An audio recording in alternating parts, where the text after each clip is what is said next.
Bonjour, bienvenue sur ma vidéo. Je m'appelle Carole Grant et je suis une candidate pour la présidence de l'Ordre des infirmières et infirmiers auxiliaires du Québec. J'ai décidé de faire une vidéo parce que j'aurais aimé vous rencontrer une à une. C'est difficile pour moi, même si j'ai essayé autant que possible de vous rencontrer dans les établissements. Par manque de temps, c'est pas possible. Alors je me suis dit, pourquoi pas essayer de faire une vidéo, vous parler comme si on était un à un. Je vous avais aussi préparé un discours écrit où j'aurais pu vous le lire, mais j'avais envie d'être plus sincère, plus naturel et vous permettre de faire vous-même votre jugement. Durant toute ma carrière, j'ai travaillé au CHUM. J'étais à l'hôpital Notre-Dame qui fait maintenant partie du CHUM. Et durant toute cette carrière, j'ai défendu la profession, autant au comité des infirmières auxiliaires que syndicalement, que dans mon milieu de travail. Si vous prenez connaissance de mon CV, vous aurez l'entièreté de mon éducation à défendre cette magnifique profession. La loi 90, la fameuse loi 90. Vous savez, historiquement, les gens n'étaient pas très enchantés par la perception d'augmentation des tâches et il a fallu la vendre. Vendre et convaincre les gens. Quand on essayait de faire du déploiement, la formation était difficile, on n'avait pas d'ouverture des employeurs et on avait beaucoup de travail à faire auprès des DSI. Aujourd'hui, 14 ans plus tard, on a encore des milieux rébarbatifs. Même à l'intérieur du même établissement, on a des départements qui sont différents les uns des autres. On n'a même pas l'uniformité de cette loi 90-là. Écoutez l'avenir, il faut repositionner notre volonté d'application sans restriction. Il faut relancer les DSI, il faut faire des démarches gouvernementales, mais il faut aussi donner des outils nécessaires au comité des infirmières auxiliaires pour qu'elles exercent leur leadership. Lors de mes rencontres avec vous, c'est ce qui revient constamment, je suis d'accord. C'est inacceptable et c'est incroyable, je vous l'ai dit, qu'on en parle encore après 14 ans. Vous savez ce qui est paradoxal? Ce qui est paradoxal, c'est qu'avec les infirmières, quand elles arrivent sur un département, on leur demande, elles n'ont pas besoin de demander, elles, qu'est-ce qu'elles doivent faire. Elles font l'ensemble des actes pour lesquels elles ont été formées. Et on veut que ce soit la même chose pour les infirmières auxiliaires.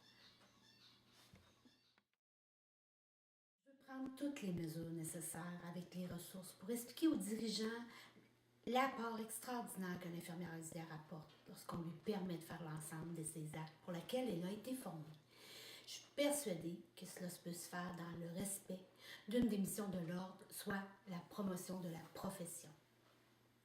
Pour l'avenir, il faut s'assurer qu'avec la réorganisation du réseau, l'ensemble des CIUS et des CIS auront un comité d'infirmières auxiliaires avec un nombre suffisant pour couvrir les immenses territoires. Il faut aussi leur donner des outils nécessaires et de la formation afin qu'elles exercent leur leadership. Je sais que l'Ordre a déjà commencé cette démarche, mais je pense qu'on va devoir avoir un suivi qui va être constant.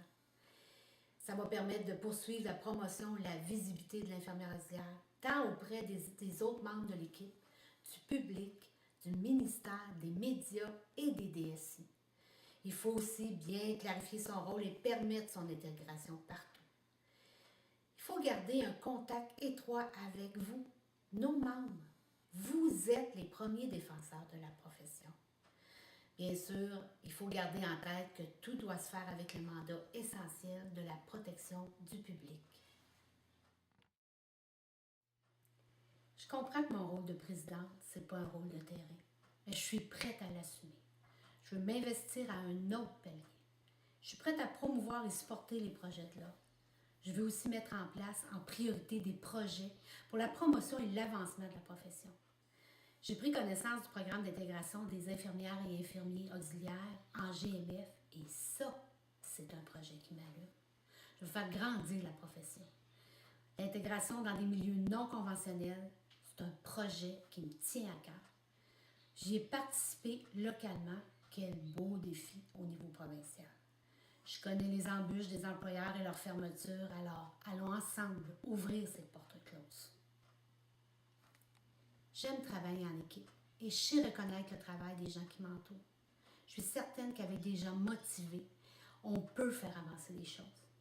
Quand je crois à un projet, je ne lâche pas facilement prise. Il y a eu de belles percées alors, mais je suis persuadée qu'on peut aller encore plus loin. Vous pouvez compter sur ma détermination pour y arriver. En conclusion, vous savez, lors de ma tournée, j'ai rencontré des étudiantes infirmières auxiliaires. J'ai vu dans leurs yeux des étoiles, de la motivation, de la passion. J'espère sincèrement qu'elles vont le garder jusqu'à la fin. Avec tout le bagage que j'ai, je sais que les conditions d'exercice ne sont pas idéales. Il y aura encore des embûches face à la reconnaissance de notre profession. Mais je pense qu'ensemble, on peut lui redonner ses lettres de noblesse. Pour moi, et je suis certaine pour plusieurs d'entre vous, c'est la plus belle profession du monde. Soyez fiers et présentez-vous. Bonjour, je m'appelle Carole Grant et je suis infirmière auxiliaire.